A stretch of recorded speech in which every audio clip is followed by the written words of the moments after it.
Bismillahirrahmanirrahim. Assalamualaikum warahmatullahi wabarakatuh. Rabbi syrah li sadri wa yassir li amri wahlul 'uqdatam min lisani yafqahu qawli. Rabbana zidna ilman warzuqna fahman wa amalan shalihan. Alhamdulillahi rabbil alamin wassalatu wassalamu ala asyrafil anbiya'i wal mursalin wa ala alihi wa sahbihi ajmain amma ba'du. Baiklah, pada video kali ini kita akan membahas tentang bagaimana Islam menghadapi tantangan modernisasi.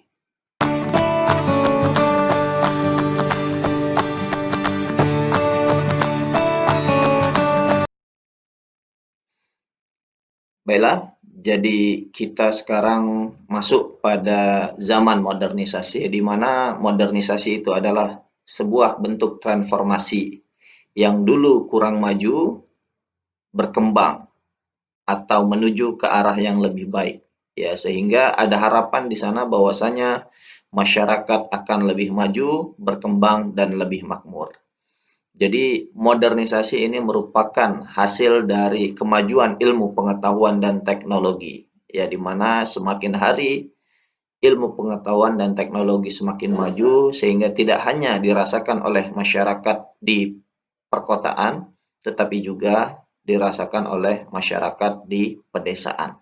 Nah, ini kurang lebih dari makna modernisasi itu. Ya, di mana modernisasi ini tidak akan tercapai. Ya, tidak akan tercapai ketika syarat-syarat tidak terpenuhi. Di mana syarat-syarat modernisasi ini adalah pertama, cara berpikir ilmiah. Ya, di mana masyarakat semakin modern, berpikirnya semakin rasional. Ya, sehingga dia akan mempertanyakan ya mengapa dia melakukan ini, kenapa dia melakukan itu, kenapa kita harus seperti ini, kenapa harus seperti itu. Itu masyarakat semakin lama akan semakin berpikir ya secara ilmiah. Kalau sekiranya itu tidak masuk di akal, maka masyarakat biasanya atau orang yang modern itu tidak akan menerima begitu saja informasi-informasi yang dia terima atau pekerjaan-pekerjaan yang harus dia lakukan. Karena cara berpikir dan bertindak itu didasari oleh cara berpikir yang ilmiah. Selanjutnya, biasanya modernisasi ini tidak akan tercapai ketika administrasi negara tidak di-manage secara baik dan benar. Ya, ketika administrasi negara di-manage secara baik, maka modernisasi ini juga akan tercapai. Kemudian biasanya yang mengiringi modernisasi ini adalah tingkat organisasi yang tinggi, terutama disiplin diri. Nah, ketika sebuah negara atau sebuah institusi atau sebuah organisasi semakin modern, maka biasanya disiplinnya akan semakin tinggi. Nah, selanjutnya ada sentralisasi wewenang dalam pelaksanaan perencanaan sosial atau social planning yang tidak mementingkan kepentingan pribadi atau golongan. Nah, semakin modern orang biasanya tidak semakin semakin berpikir global. Ya, tidak hanya berpikir untuk diri sendiri, tidak hanya berpikir untuk kelompoknya, tapi berpikir secara global atau berpikir secara umum. Ya, misalnya ketika orang membuang sampah, maka dia akan berpikir kalau saya tidak membuang sampah ini pada tempatnya, maka akan menyebabkan banjir. Ya, lingkungan akan menjadi kotor. Nah, ini orang ketika semakin modern orang tersebut, maka dia akan semakin tertib.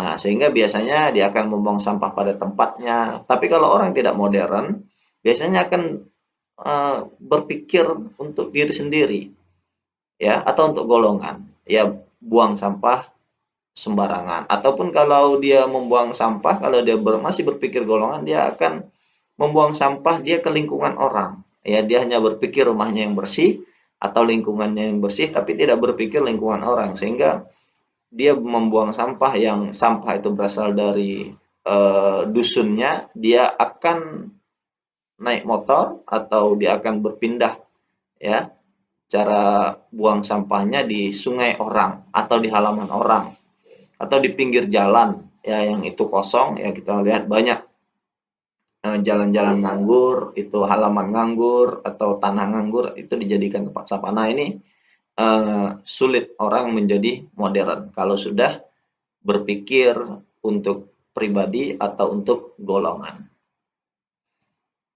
Nah, selain dampak-dampak positif yang kita rasakan ya dalam modernisasi, ada juga dampak-dampak yang negatif. Ya, di mana dampak positif dalam hal modernisasi antara lain ya tata nilai sikap yang dulu tidak rasional ya sebagaimana yang kita ungkapkan di awal video tadi yaitu perlahan-lahan berubah menjadi rasional.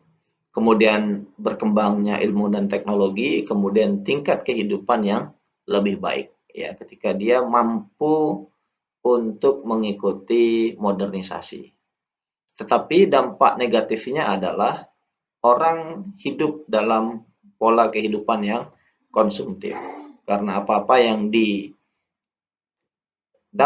itu lebih gampang. Apa yang diinginkan itu lebih gampang didapat. Ya, banyak yang dia lihat dari media sosial, dari iklan-iklan, maka cenderung kehidupan seseorang akan menjadi lebih konsumtif.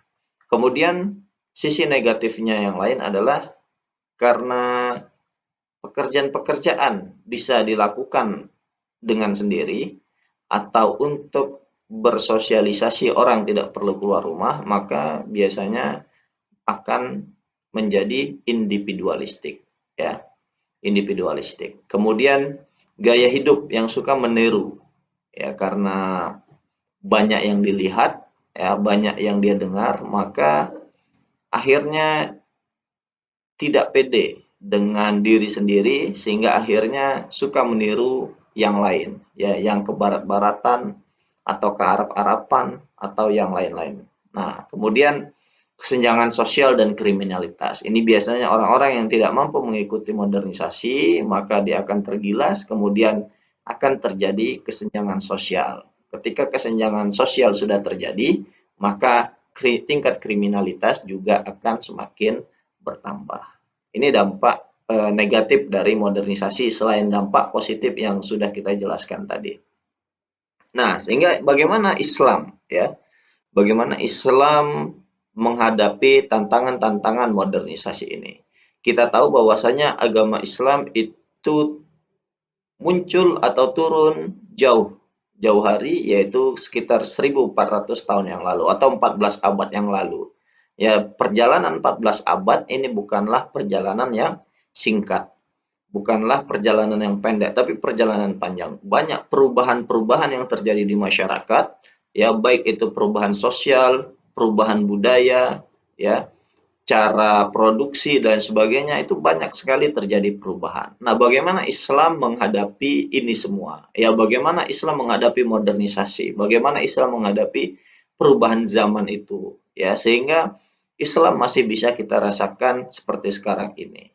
Ya, apakah Islam yang kita rasakan, yang kita peluk sekarang ini original atau tidak? Nah, itu bisa kita lihat ya dari bagaimana Islam menghadapi tantangan modernisasi tersebut. Makanya ada istilah Islam. Istilah di dalam agama Islam itu al-Islamu sholih likulli makan wa zaman. Ya, Islam itu baik atau Islam itu bisa bertahan atau Islam itu mampu beradaptasi di setiap waktu dan tempat. Sehingga tidak heran apabila agama Islam walaupun sudah 1400 tahun yang lalu masih bisa survive ya. Bahkan menurut prediksi semakin lama semakin banyak orang yang memeluk agama Islam. Nah, bukan hanya di ujung timur ya, di ujung timur dari Arab sampai nanti ke barat ya. Negara-negara Eropa juga semakin banyak yang memeluk agama Islam. Nah, ini istilah al-Islamu sholih likulli makan wa zaman. Islam itu baik, Islam itu mampu beradaptasi. Ya, Islam itu akan tetap survive di setiap tempat dan di setiap waktu. Nah, bagaimana Islam itu apa triknya ya, apa rahasianya, apa ibrah, ya, apa pelajaran sehingga Islam itu bisa seperti ini.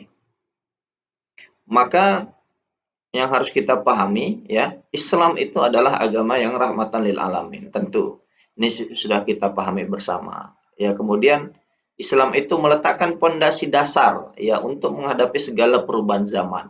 Ya, jadi Islam itu lebih banyak mengatur hal-hal yang sifatnya fundamental.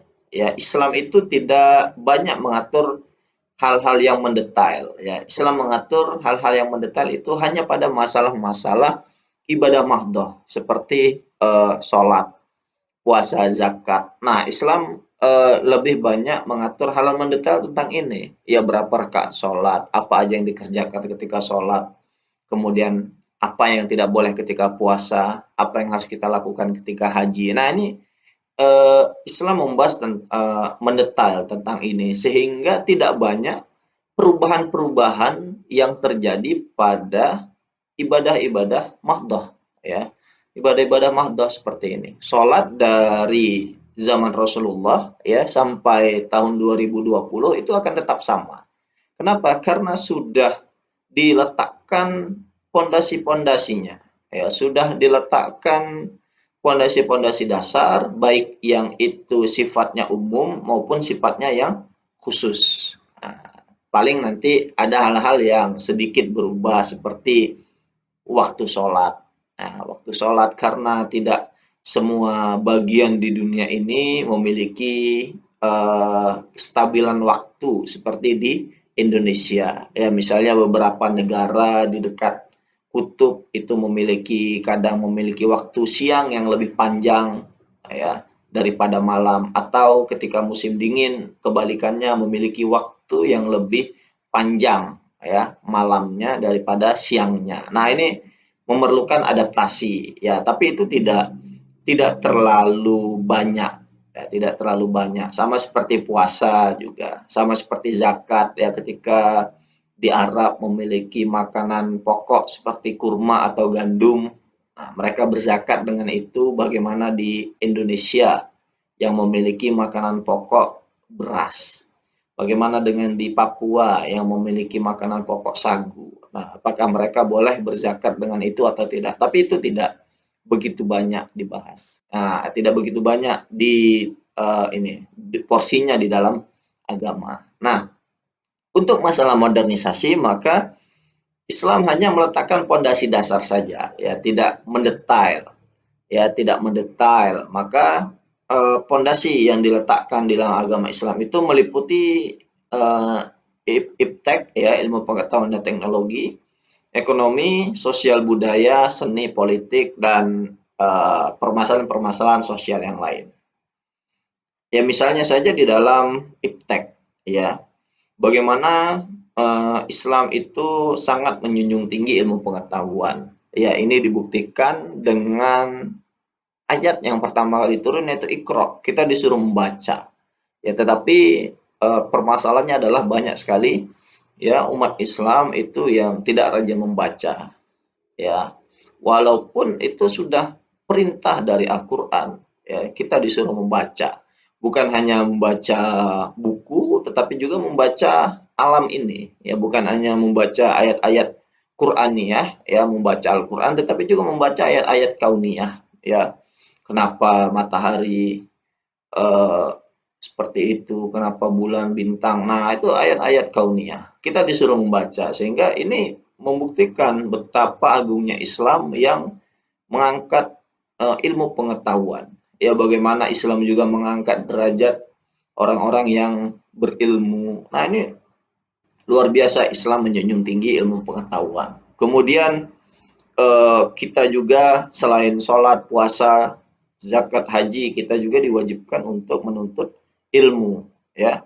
Thalabul ilmi faridatun ala kulli muslimin wa muslimatin. Ya, menuntut ilmu, mencari ilmu, ya, itu diwajibkan bagi setiap muslim dan muslimat.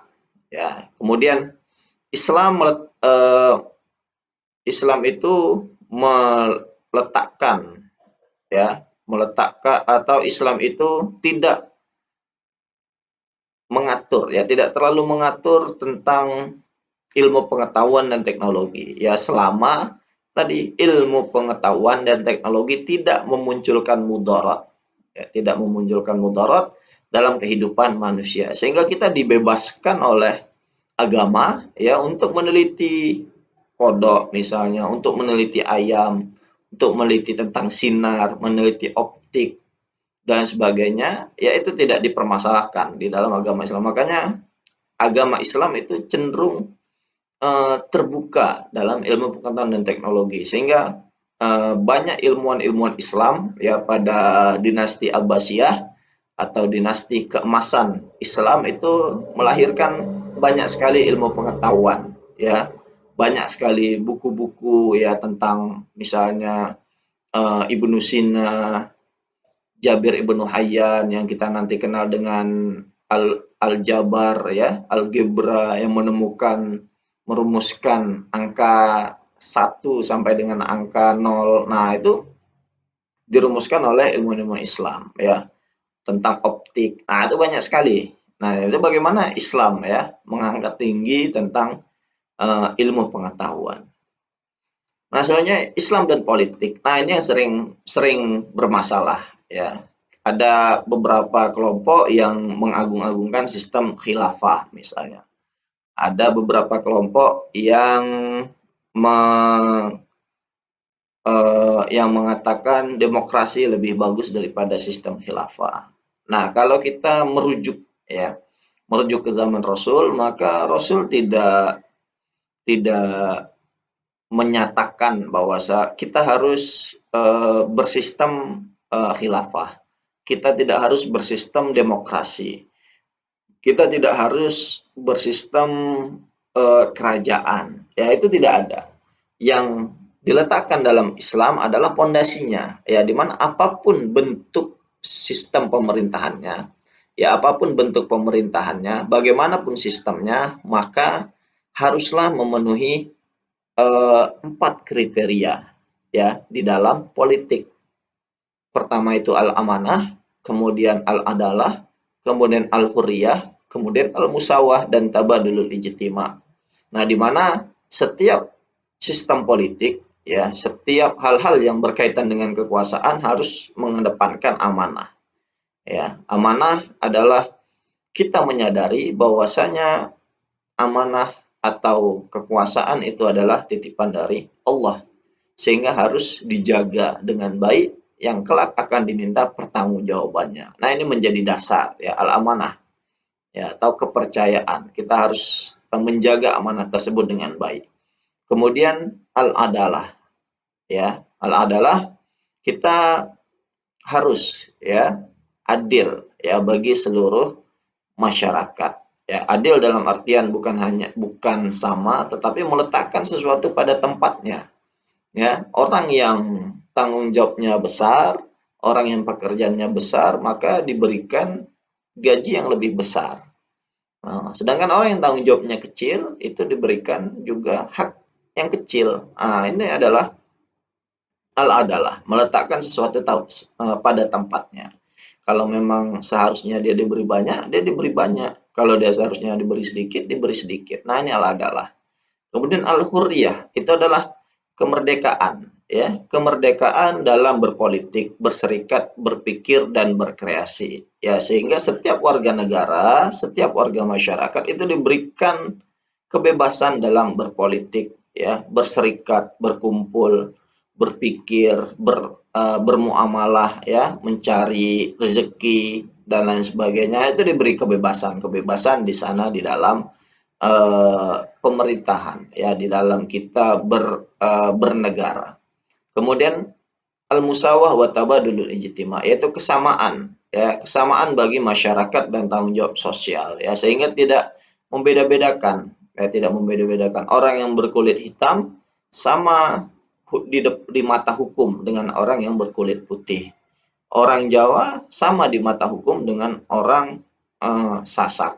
Ya, orang Sumatera sama di depan hukum dengan orang Papua. Nah, ini adalah bentuk dari al-musawah dan tabadulul ijtima. Ya, sehingga apapun bentuk negara kita, ya apapun bentuk pemerintahan kita, baik itu demokrasi, baik itu republik, baik itu khilafah, itu harus menjunjung 4 hal ini. Sehingga ketika kita sudah Indonesia misalnya sudah berdiri ya sebagai negara kesatuan Republik Indonesia ya dengan sistemnya republik dan caranya dengan demokrasi, maka kita harus menjunjung hal tersebut. Tidak usah dirubah-rubah lagi, tetapi bagaimana kita menguatkan ya pondasi-pondasi seperti al-amanah, al-adalah, al-hurriyah, musawah dan tabadul ijtima di dalam bernegara.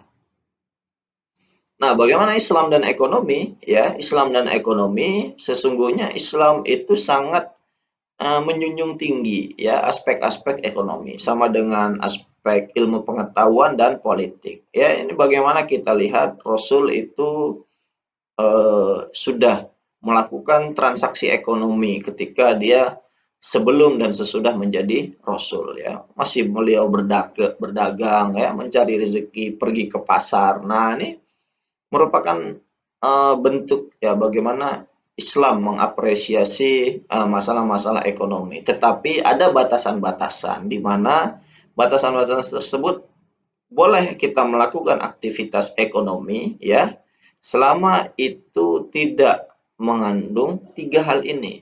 Pertama, tidak mengandung riba, kemudian tidak mengandung gharar, kemudian tidak mengandung maisir. Apa itu riba?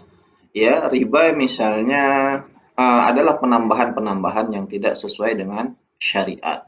Ya, ada teman berhutang misalnya kepada kalian, kemudian tanpa adanya akad dan lain sebagainya, kalian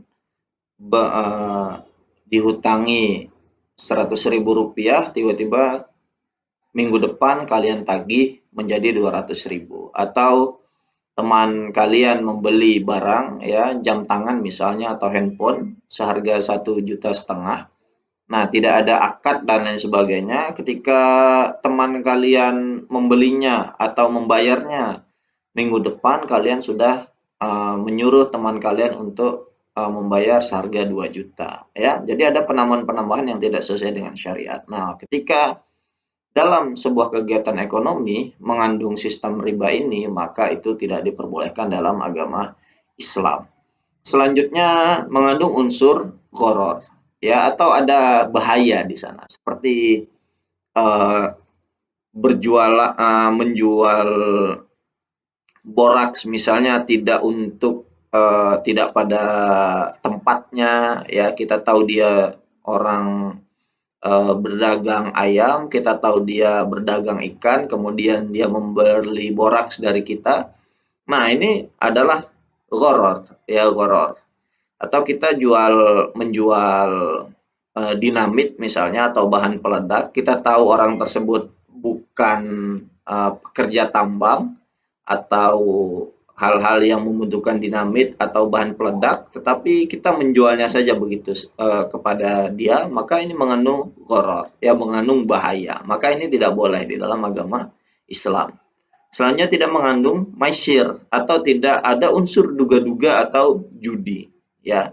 Tidak ada unsur duga-duga atau judi. Ketika ada aktivitas ekonomi yang isinya menduga-duga atau mengandung unsur judi, maka ini sudah haram. Ya, misalnya ketika kita jual beli saham misalnya, jual beli saham, kita tidak punya ilmu tentang saham ya.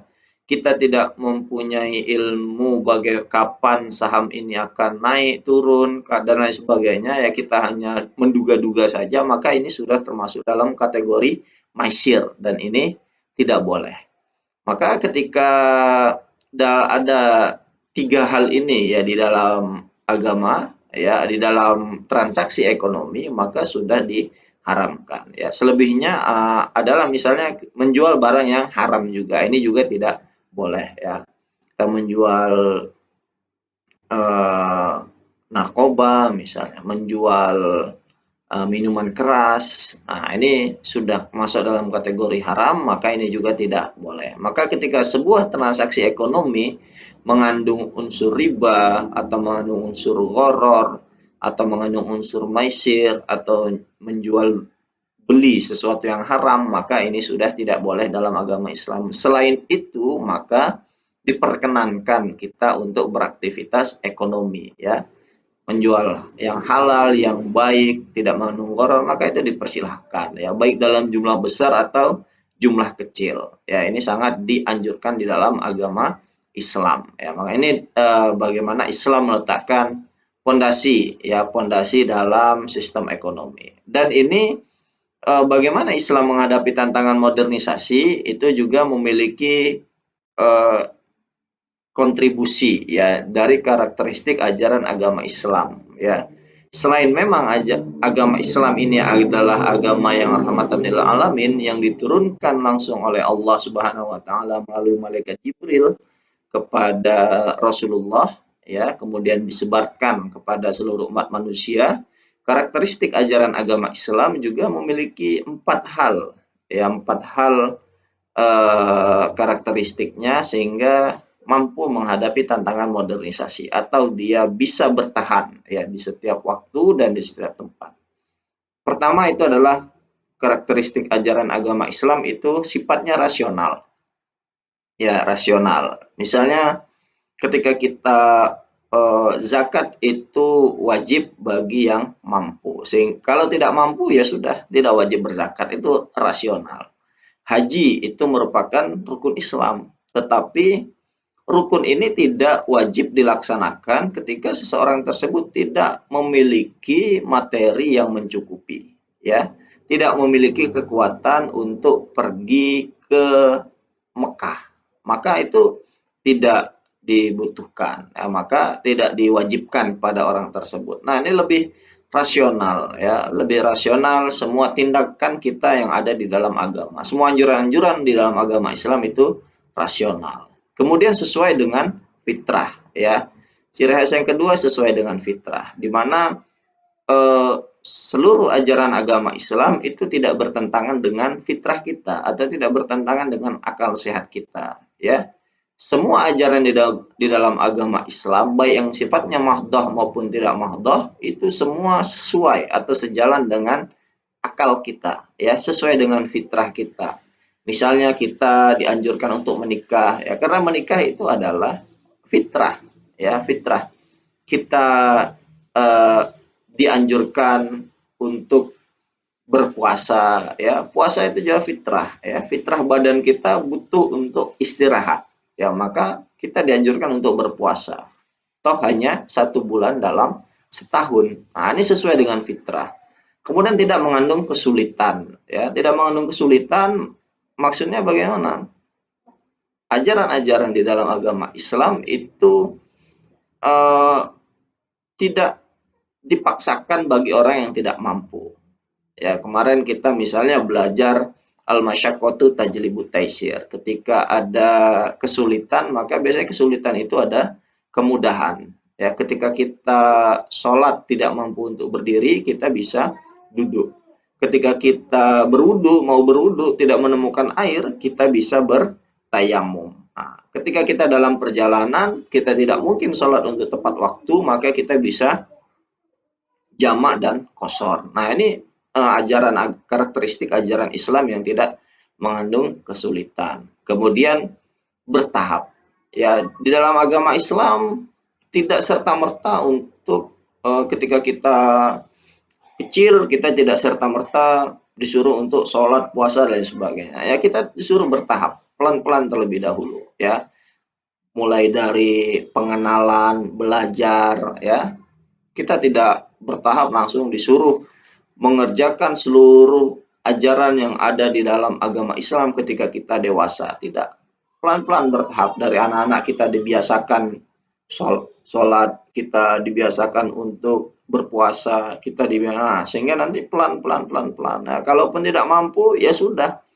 Balik ke karakteristik yang ketiga, yaitu tidak mengandung kesulitan. Nah, ketika kita tidak mampu berpuasa, maka kita boleh tidak berpuasa, tetapi dengan membayar fidyah atau menggantinya, ya, menggantinya di hari-hari yang lain. Nah, ini karakteristik ajaran agama Islam sehingga Islam mampu menghadapi tantangan modernisasi. Jadi bagaimanapun nanti dunia ini, ya, perubahannya, maka Islam akan mampu bertahan. Nah, inilah bagaimana Islam menghadapi tantangan-tantangan modernisasi. Ya, mungkin ini video yang membahas tentang bagaimana Islam menghadapi tantangan modernisasi. Lebih kurang saya mohon maaf. Wabillahi taufiq wal hidayah. Wassalamualaikum warahmatullahi wabarakatuh.